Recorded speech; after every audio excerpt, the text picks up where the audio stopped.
السلام علیکم ورحمۃ اللہ وبرکاتہ۔ آج کا لیکچر ہے سورہ بقرہ آیت نمبر 210 اور 211۔ اعوذ باللہ من الشیطان الرجیم، بسم اللہ الرحمن الرحیم۔ هل ينظرون إلا أن يأتيهم الله في ظلل من الغمام والملائكة وقضي الأمر وإلى الله ترجع الأمور سل بني إسرائيل كم آتيناهم من آية بينة ومن يبدل نعمة الله من بعد ما جاءته فإن الله شديد العقاب۔ ترجمہ: لوگ تو اسی چیز کا انتظار کر رہے ہیں کہ بادلوں کے سایوں میں ان کے پاس اللہ کا عذاب اور فرشتے آ جائیں اور فیصلہ کر دیا جائے اور اللہ ہی کی طرف سب کام لوٹائے جاتے ہیں۔ بنی اسرائیل سے پوچھو کہ ہم نے انہیں کتنی روشن نشانیاں دیں، اور جو اللہ کی نعمت کو اپنے پاس آنے کے بعد بدل دے تو بے شک اللہ کا عذاب سخت ہے۔ اب پچھلی جو آیات پڑھی تھی ہم نے، اس میں جان بوجھ کر غلط راستہ اختیار کرنے سے روکا گیا تھا، یعنی شیطان کے راستہ اختیار کرنے سے روکا گیا تھا۔ اب اس کی سزا کا بیان ہو رہا ہے کہ اگر انہوں نے اب بھی گمراہی اختیار کی تو عذاب کی سزا دی جائے گی۔ اب تفسیر اس آیت کی اس طرح سے ہے کہ اے نبی صلی اللہ علیہ وآلہ وسلم، یہ کفار حقانیت اسلام کے دلائل سن کر بلکہ قرآن اور صاحب قرآن کو دیکھ کر بھی ایمان نہیں لاتے، تو اب صرف اسی انتظار میں ہیں کہ عذاب کے بادل ان پر چھا جائیں، جنہیں یہ رحمت سمجھ کر خوش ہوں، اور اس سے ان پر عذاب آئے اور عذاب کے فرشتے بھی ان پر اتریں اور ان کا کام تمام کر دیا جائے۔ اب بجز عذاب کے اور کوئی چیز انہیں ہدایت نہیں دے سکتی، مگر عذاب دیکھ کر ایمان لانا بیکار ہے۔ تمام کاموں کی رجوع اللہ ہی کی طرف ہے۔ یہ کس کے بھروسے پر اس کی مخالفت کر رہے ہیں؟ اس کی پکڑ سے انہیں کون بچا سکتا ہے؟ اسی آیت کی دوسری تفسیر اس طرح سے کی جا رہی ہے کہ اے نبی صلی اللہ علیہ وآلہ وسلم، یہ کفار دنیا میں تو ایمان لائے ہی نہیں، اب انہیں قیامت ہی کا انتظار ہے، جبکہ رب تعالیٰ بادلوں میں عرش سے کرسی پر تجلی فرمائے گا اور حساب کے فرشتے ان کے سامنے آئیں گے اور کفار کے عذاب اور مومنوں کے ثواب کا فیصلہ کر دیا جائے گا۔ تب یہ چیخیں اور چلائیں گے اور ایمان لائیں گے اور دنیا کی طرف لوٹنا چاہیں گے، مگر اس وقت کی ساری کوششیں بیکار ہوں گی۔ تمام معاملات کا تعلق پروردگار سے ہے، ادھر ہی سے سارے احکامات جاری ہوتے ہیں، پھر یہ کس کے بھروسے پر اس سے بگاڑ رہے ہیں؟ اب اسی کی تفسیر صوفیانہ اس طرح سے کی جا رہی ہے کہ جو چیزیں ظاہری حواس سے معلوم نہ ہو سکے انہیں دلیل دکھائی جاتی ہے اور دل دیکھتا ہے، مگر دلیل سے دل جب ہی دیکھ سکتا ہے کہ جبکہ دل میں خود روشنی یعنی بصیرت ہو۔ بغیر بصیرت دلیل بھی بیکار ہوتی ہے۔ جیسے سورج دکھاتا ہے اور آنکھ دیکھتی ہے، مگر کب؟ جبکہ خود آنکھ میں بھی روشنی اور بصارت ہو۔ دیکھیں، معجزات نبوت کی معجزات جو ہوتے ہیں وہ نبوت کی دلیل ہوتے ہیں، مگر وہ صحابہ کے کام آئے، صحابہ ہی ان کو دیکھ کر ایمان لے کر آئے۔ اب ابو جہل یا ابو لہب اس طرح کے کفار جو ہیں وہ ان سے کوئی فائدہ نہ اٹھا سکے، کیونکہ ان کے اندر بصیرت نہیں تھی۔ پھر جیسے آنکھ کی بعض بیماریاں آنکھ کی روشنی ضائع کر دیتی ہیں، ایسے ہی حسد اور بغض نبی، یعنی نبی سے حسد، نبی سے بغض، اللہ کے نیک بندوں سے حسد کرنا، بغض رکھنا، تو یہ چیز دل کو اندھا کر دیتی ہے۔ لہٰذا اس آیت میں یہی فرمایا جا رہا ہے کہ جن کے دل نرم ہیں، جن کے اندر نور بصیرت موجود ہے، وہی نبی سے فیض حاصل کر سکتے ہیں، اور جو بدبخت ہیں وہ لوگ جو نبی کے فرمان ہوتے ہوئے بھی، قرآن ہوتے ہوئے بھی، روشن دلائل ہوتے ہوئے بھی ایمان نہیں لے کر آتے اور نصیحت نہیں حاصل کرتے، تو ان کو یہی کہا جا رہا ہے کہ جن بدبختوں کو تمہاری نصیحت کام نہ آئے تو وہاں فیضان کیسے ہو سکتا ہے؟ تو ان پر عذاب ہی آئے گا اللہ کا۔ اب دوسری آیت جو ہے جس میں فرمایا گیا آیت نمبر 211 کہ بنی اسرائیل سے پوچھو کہ ہم نے کتنی روشن نشانیاں انہیں دیں، تو اس کا فرمایا گیا ہے کہ پچھلی آیت میں فرمایا گیا تھا کہ رب تعالیٰ کی قائم کردہ دلیلوں پر غور نہ کرنا اور اس کی نعمتوں کی ناقدری کرنا یہ بدبختی کی دلیل ہے اور سزا کا باعث ہے۔ اب ایک اور واقعہ سنا کر اس کی شہادت دی جا رہی ہے کہ پہلے بنی اسرائیل نے بھی یہی حرکتیں کی تھی، ان کا کیا حال ہوا، اس سے ہی عبرت حاصل کر لیں۔ یہ دوسری بات ہے کہ پچھلی آیت میں مشرکین اور کفار کی رعایت کرنے والے مسلمین کو ہدایت کی گئی تھی، اب اہل کتاب کا ایک واقعہ سنا کر انہیں ڈرایا جا رہا ہے کہ وہ اپنی موجودہ نعمت پر دھوکہ نہ کھائیں۔ یہ اللہ کے ہاتھ میں ہے کہ وہ جب چاہے نعمت کو چھین بھی سکتا ہے، واپس بھی لے سکتا ہے۔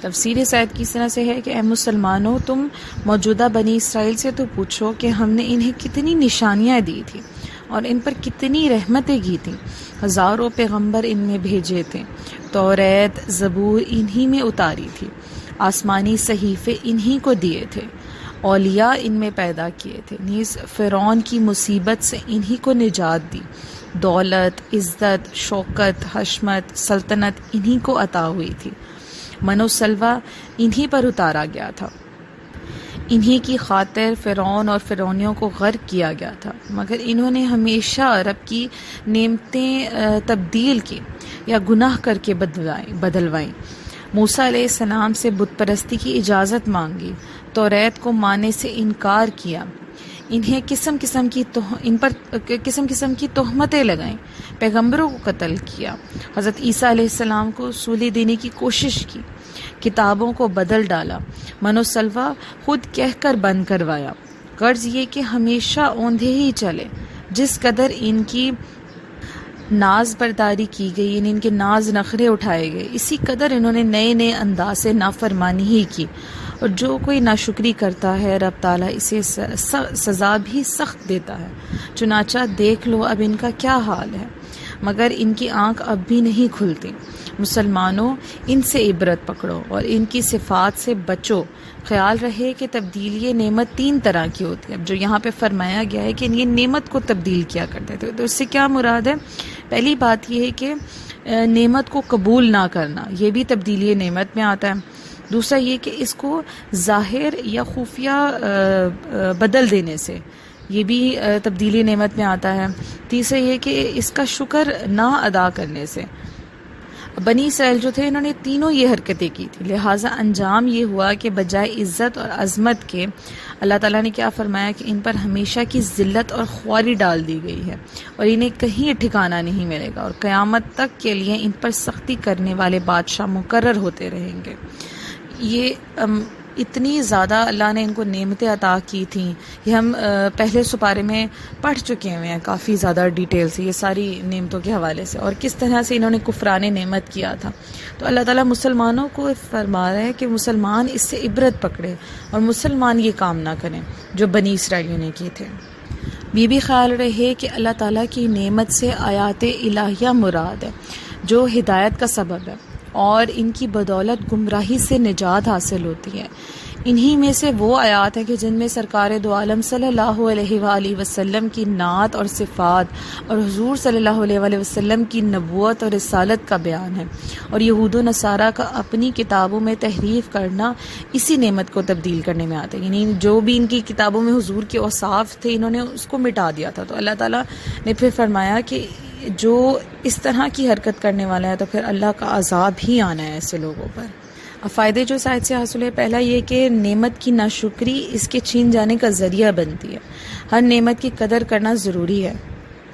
دوسرا یہ کہ انبیاء کرام کی شان میں کمی کرنے کی کوشش کرنا، یا ان کی صفات گھٹانا، یا ان کی شان میں بیہودہ کلمات ادا کرنا، الفاظ استعمال کرنا، ان کی شان میں بے ادبی گستاخی کرنا، یہ سب نعمت الہی کی تبدیلی میں ہی شامل ہے، اور یہ یہودیوں کی صفات ہے۔ لہٰذا اب اگر کوئی مسلمان کلمہ گو اس طرح کی حرکت کرے گا، اپنے نبی کی شان یا اپنے نبی کے مقام کے متعلق اعتراض کرے گا، یا ان کی شان میں کمی ظاہر کرنے کی کوشش کرے گا، یا ایسے لوگوں کو سنے گا، ان کی صحبت میں بیٹھے گا، تو پھر وہ بھی یہودیوں کے ہی طریقے پہ چلے گا، کیونکہ اللہ تعالیٰ نے بہت ساری ان کی چیزوں کو معاف کر دیا. لیکن جب یہ بات آئی کہ وہ نبی کے متعلق انہوں نے اس طرح کی باتیں کی، تو پھر اللہ تعالیٰ نے فرمایا کہ اب بہت سخت پکڑ ہوگی ان پر.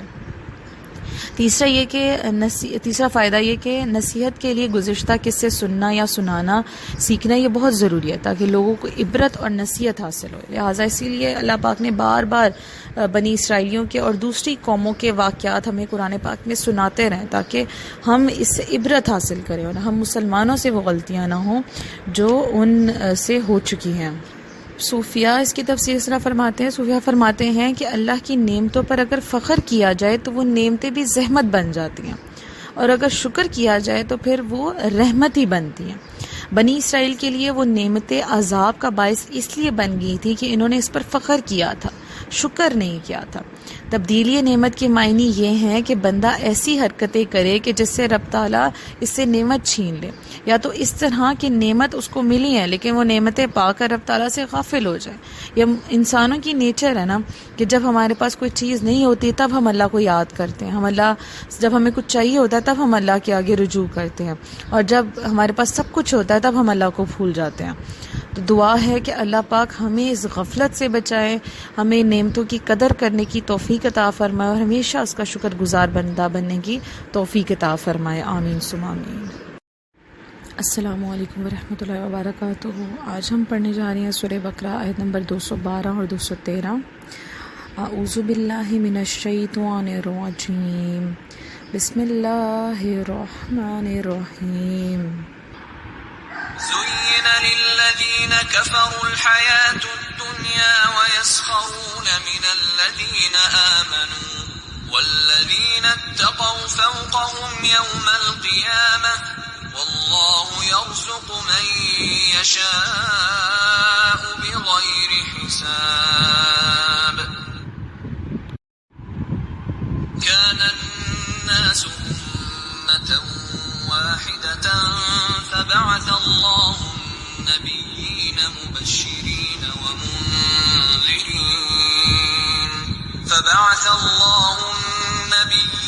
مبشرين ومنذرين وأنزل معهم الكتاب بالحق ليحكم بين الناس فيما اختلفوا فيه وما اختلف فيه إلا الذين أوتوه من بعد ما جاءتهم البينات بغيا بينهم فهدى الله الذين آمنوا لما اختلفوا فيه من الحق بإذنه والله يهدي من يشاء إلى صراط مستقيم. ترجمہ: کافروں کی نگاہ میں دنیا کی زندگی کو خوشنما بنا دیا گیا ہے اور مسلمانوں پر ہنستے ہیں. اللہ سے ڈرنے والے قیامت کے دن ان کافروں سے اوپر ہوں گے اور اللہ جسے چاہتا ہے بے حساب رزق عطا فرماتا ہے. اب شان نزول اس کا اس طرح سے ہے کہ حضرت عبداللہ ابن عباس رضی اللہ تعالیٰ عنہ فرماتے ہیں کہ ابو جہل اور دیگر سرداران قریش، حضرت بلال اور حضرت عمار اور حضرت خباب وغیرہ، جو کہ پیسے کے لحاظ سے، مالی لحاظ سے اتنے زیادہ یعنی سٹیبل نہیں تھے، تو ان کا مذاق اڑایا کرتے تھے اور ان کو کہا کرتے تھے کہ اگر رب تعالیٰ ان سے راضی ہے اور ہم سے ناراض ہے تو انہیں فقیر اور ہمیں امیر کیوں کیا. یعنی اگر اللہ ہم سے راضی ہے اس لیے ہمیں دولت دی ہوئی ہے، اور اللہ ان سے ناراض ہے اس لیے ان کو غریب بنا دیا. تو یہ ان صحابہ کرام کا اس طرح سے مذاق اڑایا کرتے تھے. تو اس پر یہ آیت کریمہ نازل ہوئی. اور دوسری روایت یہ ہے کہ جب مہاجرین جو ہے وہ مکہ مکرمہ سے مدینہ منورہ پہنچے، جن میں سے بعض بڑے مالدار تھے، مگر وہاں پہنچ کر ایک دم غریب ہو گئے تھے، کیونکہ وہ سارا اپنا مال جو تھا وہ مکہ میں ہی چھوڑ گئے تھے. تو تو جو یہودی رئیس لوگ تھے انہوں نے انہیں بے عقل کہہ کر ان کا مذاق اڑانا شروع کر دیا کہ یہ کون سی عقل مندی ہے کہ امیری پہ لات مار کر اپنی دولت سارے کو چھوڑ کے دین کی خاطر غریبی اختیار کر لی جائے. تو تب یہ آیت کریمہ نازل ہوئی. اور حضرت مقاتل فرماتے ہیں کہ یہ آیت عبداللہ ابن ابی منافق اور اس کے ساتھیوں کے حق میں نازل ہوئی جو کہ اپنے آپ کو عقل مند اور غریب مسلمانوں کا مذاق اڑایا کرتے تھے، ان کو بے وقوف کہا کرتے تھے. تو ان کے لیے نازل ہوئی کہ ضروری نہیں ہے کہ اللہ تعالیٰ نے جس کو امیر بنایا ہوا تو اللہ سے راضی بھی ہے. تو اسی آیت کی جو ہے وہ تفسیر اس طرح سے کی جا رہی ہے کہ جو کافر ہیں ان کی نگاہ میں دنیا بڑی آراستہ کر دی گئی ہے کہ وہ انہیں بڑی خوشنما معلوم ہوتی ہے اور ان کے دل پر اس کے لیے خوشی کا اظہار ہے، اسی لیے وہ دنیا کی خاطر دین کی پرواہ نہیں کرتے اور اسی گھمنڈ میں ہیں، اسی غرور میں ہیں کہ اور ان مسلمانوں کا مذاق اڑایا کرتے ہیں کہ جنہوں نے دین کی خاطر دنیا کو چھوڑ دیا، انہیں بے وقوف کہتے ہیں. مگر حقیقت یہ ہے کہ قیامت کے دن مسلمان ان سے کہیں اعلیٰ اور افضل ہوں گے اور اس مذاق کا بدلہ وہاں اچھی طرح لیں گے. دنیاوی دولت پر پھول کر رب کو نہ بھولنا چاہیے کیونکہ اس کا تعلق تقدیر سے ہے. دولت کا تعلق تقدیر سے ہے، نہ کہ اپنے کمال کی وجہ سے اور مقبولیت کی وجہ سے بھی نہیں ہے. مطلب جیسے کچھ لوگوں کے پاس پیسہ آ جاتا ہے تو وہ یہ سمجھتے ہیں کہ ہماری محنت ہے، ہمارا کمال ہے، ہمارے اندر اتنی قابلیت ہے کہ ہم اتنے دولت مند ہوئے ہیں، اللہ نے ہمیں اتنی دولت سے نوازا ہے کیونکہ ہمارے اندر اتنی قابلیت ہے. جبکہ حقیقتاً اس طرح سے نہیں ہے. قرآن پاک کیا کہہ رہا ہے کہ حقیقت یہ نہیں ہے کہ انسان کے پاس اگر دولت ہے تو وہ اپنی اس کے کمال کی وجہ سے یا اس کی مقبولیت کی وجہ سے، اس لیے نہیں ہے بلکہ اس کی تقدیر میں یہ ہے. اور تقدیر کس کی لکھی ہوئی ہے؟ اللہ کی لکھی ہوئی ہے. تو یعنی اللہ کی مرضی ہے، اللہ کی مرضی ہے کہ وہ جب چاہے جسے چاہے جتنا چاہے عطا فرما دے اور جب چاہے لے بھی لیتا ہے اللہ پاک. تو یہ اللہ کی دینی ہے، یہ اس میں اپنا کوئی کمال نہیں سمجھنا چاہیے. جسے رب تعالیٰ چاہتا ہے بے شمار مال دے دیتا ہے اور جسے چاہتا ہے غریب بنا دیتا ہے. پھر ایک ہی آدمی کبھی دولت مند بھی ہو جاتا ہے اور ایسے بھی لوگ دیکھیں کہ ساری زندگی دولت مندی میں گزاری اور آخری بڑھاپا جو ہے وہ فقیری میں گزار دی ہیں. تو یہ اللہ کی مرضی ہے کہ وہ جب چاہے جسے چاہے دے دیں. اب جو یہ فرمایا گیا ہے کہ کافروں کی نگاہ میں دنیا کی زندگی کو خوشنما بنا دی، یعنی کافروں کے لیے دنیا کی زندگی آراستہ کر دی گئی، یعنی انہیں یہی زندگی پسند ہے اور وہ اس کی اتنی قدر کرتے ہیں اور اسی پر مرتے ہیں. دنیا کی زندگی وہ ہے جو نفس کی خواہشات میں صرف ہو اور جو توشہ آخرت جمع کرنے میں خرچ ہو، یعنی جو مال آخرت جمع کرنے میں خرچ ہو وہ بفضل تعالیٰ دینی زندگی ہے. یعنی مال دولت کمانا بری بات نہیں ہے، لیکن مال دولت ہو اور اسے اللہ کی راہ میں خرچ کرنا یا کبھی اللہ کے لیے مال دولت چھوڑ دینا تو وہ بھی جو ہے وہ اس کا بدلہ آخرت میں عطا فرماتا ہے اللہ پاک. اس آیت میں وہ لوگ بھی داخل ہیں جو آخرت سے غافل ہیں. اللہ پاک یہی فرما رہے ہیں یہاں پہ. دیکھیں کفار کیا کرتے تھے، وہ مسلمانوں پر ہنستے تھے، یعنی کفار غریب مسلمانوں کا مذاق اڑایا کرتے تھے. وہ دنیاوی ساز و سامان سے ان کی بے رغبتی دیکھ کر ان کی تحقیر کرتے تھے. جیسا کہ حضرت عبداللہ بن مسعود، حضرت عمار بن یاسر، حضرت بلال رضی اللہ تعالیٰ عنہ، حضرت صہیب رضی اللہ تعالیٰ عنہ، ان کو دیکھ کر کفار مذاق اڑایا کرتے تھے اور دولت دنیا کے غرور میں اپنے آپ کو اونچا سمجھا کرتے تھے. ویسے ہمارے معاشرے میں بھی ایسے منافق لوگ موجود ہیں جو کہ اگر اللہ پاک نے ان کو دولت دی ہوئی ہے تو اگر کوئی غریب ہے یا اس لیول کا اس کے پاس دولت مال و دولت نہیں ہے یا وہ سادگی کی زندگی اختیار کرنا چاہتا ہے تو باقی جو امیر لوگ ہیں وہ اسے اتنی تحقیر کے ساتھ اتنی حقارت کے ساتھ دیکھتے ہیں اور تنقید کا نشانہ بناتے ہیں. تو اس چیز سے جو ہے منع کیا گیا ہے کہ اپنی دولت پر غرور کرنا، تکبر کرنا، دوسرے کو نیچا سمجھنا تو یہ کفار کی ہی علامت ہے، یہ ایک مسلمان کی علامت نہیں ہو سکتی. ان کے متعلق فرمایا گیا ہے کہ قیامت کے دن ایماندار ان کافروں سے بلند و بالا ہوں گے کیونکہ بروز قیامت مومنین قرب الہی میں ہوں گے اور کفار جہنم میں ذلیل و خوار ہوں گے. اس سے یہ بھی معلوم ہوا ہے کہ غریب مسلمانوں کا مذاق اڑانا، کسی مومن کو ذلیل یا کمینہ جاننا کافروں کا طریقہ ہے. فاسق اور کافر اگرچہ مالدار ہو ذلیل ہے اور مومن اگرچہ غریب ہو کسی بھی قوم سے ہو عزت والا ہے بشرط یہ کہ وہ متقی ہو. اب یہ جو غافل لوگوں کے بارے میں بتایا گیا یہاں پہ، تو غفلت کے بارے میں بتایا جا رہا ہے تفسیر میں کہ غفلت کے 4 درجے ہیں، جس میں سے پہلے 2 تو قابل علاج ہیں اور تیسرا لا علاج ہے۔ پہلا درجہ یہ ہے کہ انسان گناہ کر کے شرمندہ ہو، نادم ہو۔ دوسرا یہ کہ انسان گناہ بھی کرے اور شرمندہ بھی نہ ہو۔ تیسرا درجہ یہ ہے کہ گناہ کرے اور اس پر خوش ہو کہ میں نے بہت اچھا کام کیا۔ چوتھا درجہ یہ ہے کہ گناہ پر خوش ہو کر اپنے آپ کو بہادر سمجھے اور گناہ سے بچنے والے کو حقیر اور ذلیل جانے، ان کی نیکیوں کا مذاق اڑائے۔ یہ درجہ لا علاج ہے۔ اس آیت میں کفار کے اس آخری درجے کا ہی ذکر ہے۔ اسی غفلت کو رب تعالیٰ نے یہاں کفر قرار دیا ہے اور غافل کو کافر کہا گیا ہے، کیونکہ یہ درجہ کہ گناہ کو اچھا جاننا، نیکی کو برا اور نیکوکاروں کا مذاق اڑانا، یہ حقیقتاً کفر ہے، اور اللہ تعالیٰ ہم سب کو اس سے محفوظ رکھے، آمین۔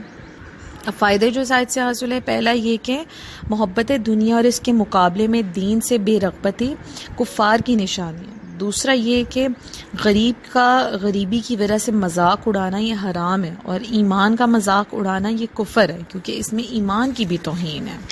یہاں پہ ایک واقعہ بیان کیا جاتا ہے حضرت عیسیٰ علیہ السلام کا، کہ حضرت عیسیٰ علیہ السلام کے ساتھ ایک یہودی سفر کر رہا تھا۔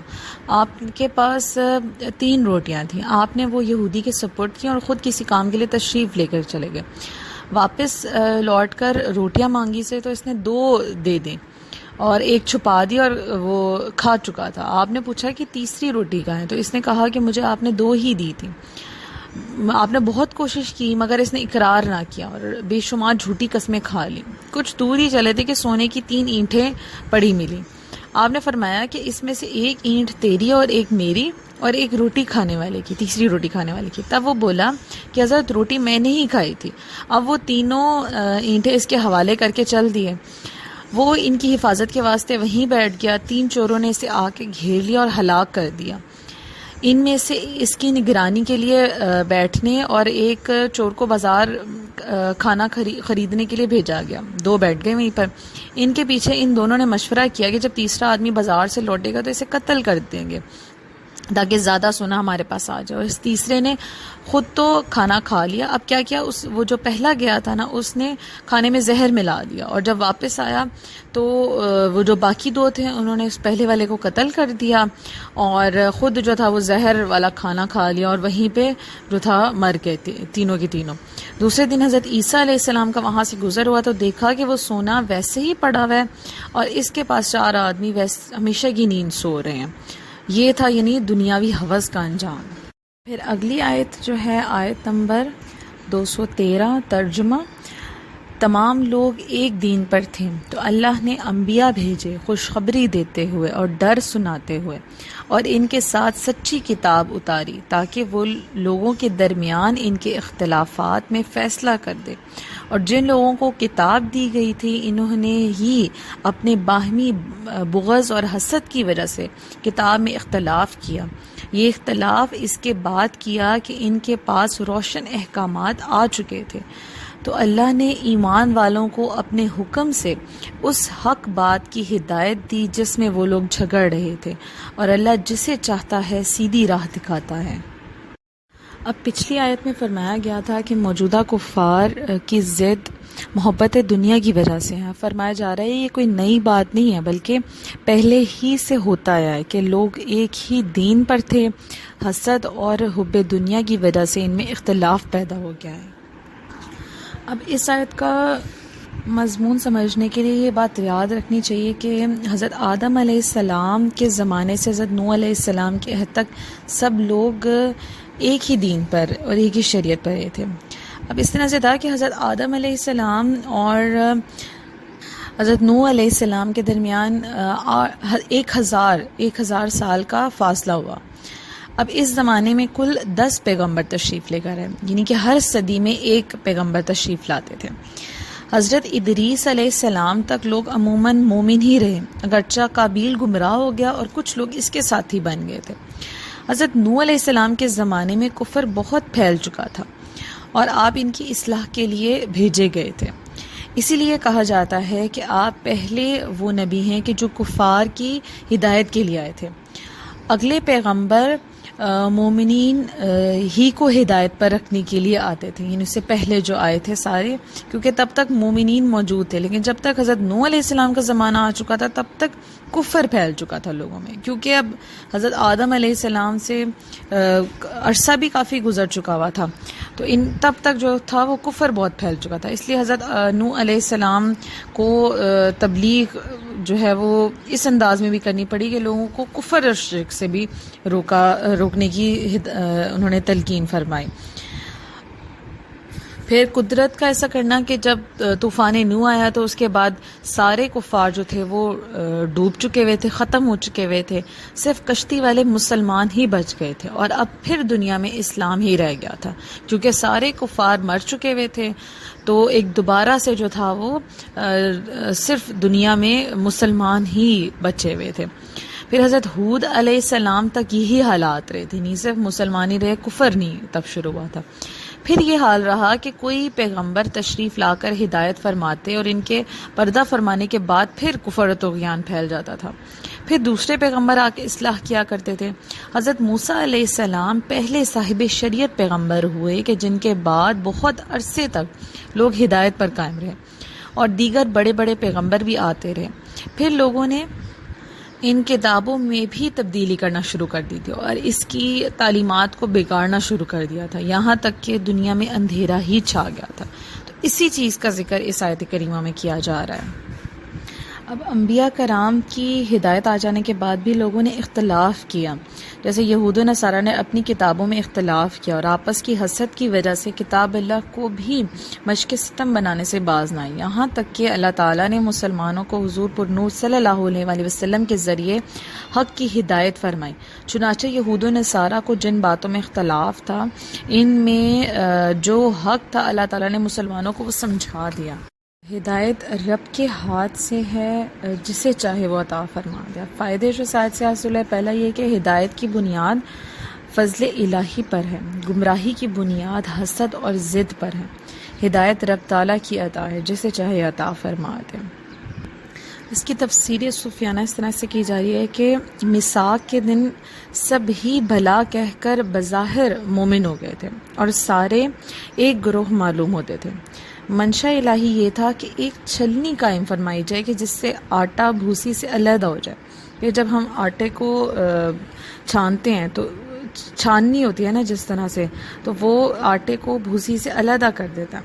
تو اسی لیے اللہ پاک نے چاہا کہ ایک ایسا نظام قائم کیا جائے کہ جس سے کھرے کوٹے میں فرق نظر آئے کہ کون کھرا ہے اور کون کھوٹا ہے۔ لہٰذا ان میں انبیاء اور کتابیں بھیجی گئیں، جنہوں نے صدقے دل سے بھلا کہا تھا، وہ اپنی اصلی صفائی پر قائم رہے اور ان کی اطاعت کر کے دیدار یار سے مشرف ہوئے، اور جنہوں نے بے دلی سے منافقانہ طریقے پر بھلا کہا تو ان کی اصلیت اب ظاہر ہے۔ عرض یہ کہ انبیاء کرام کی ذات کھرے اور کھوٹے میں فرق کرنے والی ہے۔ اس آیت نے بتا دیا کہ کتاب اللہ بھی رب تعالیٰ کی طرف سے آئی اور رسول اللہ بھی، مگر حق اور باطل کا فیصلہ صرف کتاب اللہ سے نہیں ہوتا بلکہ رسول اللہ کرتے ہیں۔ اللہ تعالیٰ ہم سب کو بھی ہدایت پر رکھے اور نبی پاک صلی اللہ علیہ وآلہ وسلم کی تعلیمات پر عمل کرنے کی توفیق عطا فرمائے، آمین ثم آمین۔